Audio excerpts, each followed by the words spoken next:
آج ہم ایک ایسے عظیم نبی کی بات کرنے والے ہیں جس نے 950 سال تک اپنی قوم کو دین کی دعوت دی، لیکن ان کی قوم نے انہیں جھٹلایا۔ لیکن اس سے پہلے چند سوالات کہ کیا واقعی حضرت نوح علیہ السلام نے 950 سال تک مسلسل اپنی قوم کو دین کی دعوت دی تھی، اور ان کی قوم نے ان پر کیا ظلم کی، اور ان کا خود کا بیٹا طوفان نوح میں کیوں ڈوب گیا، اور سب سے بڑا سوال کہ اس ویڈیو سے ہمیں کیا سبق ملنے والا ہے جو آج ہماری زندگی بدل سکتا ہے۔ ان سب سوالات کے جوابات آج کی اس پوری ویڈیو میں قرآن مجید اور صحیح حدیث کی روشنی میں ملنے والے ہیں، تو ویڈیو کو آخر تک ضرور دیکھیں، کیونکہ یہ کہانی ہر مسلمان کے لیے ایک عبرت کا خزانہ ہے۔ اگر یہ ویڈیو آپ کو پسند آئے تو لائک ضرور کریں اور کمنٹ میں آمین لکھ دیں، اور چینل اسلامک پریوار کو سبسکرائب کر دیں۔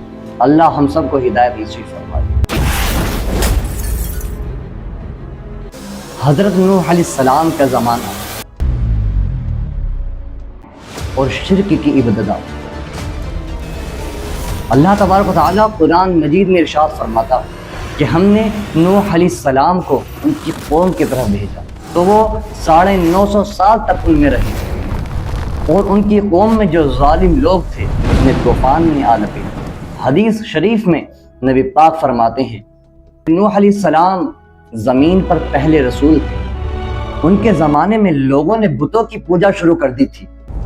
قرآن میں ان بتوں کے نام آئے ہیں ود، سوا، یغوث، یعوق اور نصر۔ روایت میں آتا ہے کہ یہ نیک لوگوں کے نام تھے، لیکن شیطان نے انہیں بہکایا کہ ان لوگوں کے مجسمے بنا دیں تاکہ ان کی یادیں تازہ رہیں، اور آہستہ آہستہ لوگوں نے ان کی پوجا کرنی شروع کر دی۔ نوح علیہ السلام نے اپنی قوم سے فرمایا، اے میری قوم، اللہ کی عبادت کرو، اس کے سوا کوئی معبود نہیں ہے، اور فرمایا کہ میں اللہ کا پیغام لانے والا ہوں، اللہ سے ڈرو اور میرا کہا مانو۔ اور نوح علیہ السلام نے فرمایا کہ میں تم سے کوئی اجر نہیں مانگتا، میرا اجر صرف اللہ کے ذمہ ہے۔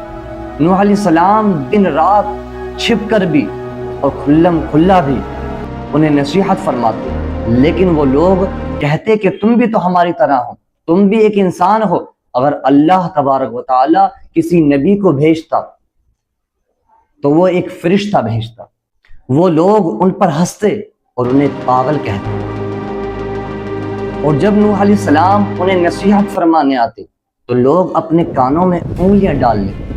نوح علیہ السلام نے اللہ سے دعا کی، اے میرے رب، میں نے ان لوگوں کو اپنے پاس بہت بلایا، لیکن ان لوگوں نے میری بات نہیں مانی۔ ان کی اولاد اور ان کے مال نے انہیں گمراہی کے سوا کچھ اور نہیں دیا۔ 950 سال کی محنت اور عزیت۔ ایک انسان 950 سال تک ایک ہی پیغام دیتا رہے، اللہ کی عبادت کرو، اللہ کی عبادت کرو۔ روایتوں میں آتا ہے کہ ان کی قوم نے ان پر شدید ظلم کیا۔ لوگ ان کے گلے میں فندہ ڈال کر انہیں گھسیٹتے اور کبھی اتنا مارتے کہ مار مار کر بے ہوش کر دیتے۔ جب نوح علیہ السلام ہوش میں آتے تو خون پوچھتے ہوئے اللہ سے دعا کرتے، اے میرے رب، میری قوم کو معاف کر دے کہ یہ نادان ہے۔ آخر کار جب کوئی فائدہ نہیں ہوا تو نوح علیہ السلام نے اللہ سے دعا کی، اے میرے رب، اب زمین پر کسی کافر کو باقی مت چھوڑ۔ پھر آیا طوفان نوح۔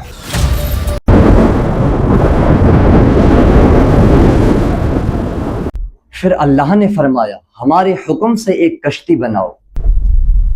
جب کشتی بن کر تیار ہوئی، اللہ کا حکم آیا، تنور سے پانی اول پڑا۔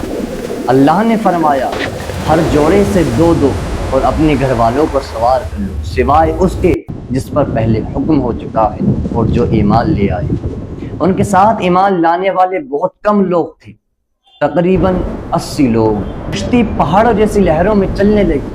نوح علیہ السلام نے اپنے بیٹے کو پکارا اور کہا، ہمارے ساتھ کشتی میں سوار ہو جاؤ اور ان کافروں میں شامل مت۔ لیکن اس نے کہا کہ میں کسی بڑے پہاڑ پر چڑھ جاؤں گا جو مجھے بچا لے گا۔ علیہ السلام نے فرمایا کہ آج اللہ کے حکم سے کوئی کسی کو نہیں بچا سکتا۔ اتنے میں ہی دونوں کے درمیان ایک پانی کی لہر آئی اور وہ بیٹا پانی میں ڈوب گیا۔ پھر اللہ نے حکم دیا کہ زمین اپنا پانی نگل جا اور اے آسمان رک جا۔ پانی سوکھنے لگا اور کشتی جودی پہاڑی پر آ کر ٹھہر گئی۔ اس واقعے سے ہمیں یہ سبق ملتا ہے کہ ہمیں حق کا دامن نہیں چھوڑنا، چاہے ہماری پوری زندگی ہی کیوں نہ نکل جائے۔ اور اللہ کے حکم کے سامنے خاندان بھی پیچھے رہ جاتا ہے۔ اور شرک سے بچیں، چاہے وہ بزرگوں کی یاد میں ہی کیوں نہ ہو۔ اس میں آتا ہے نبی پاک نے فرمایا کہ اگر کوئی مصیبت میں ہو تو وہ نوح علیہ السلام کے صبر کو یاد کر لے۔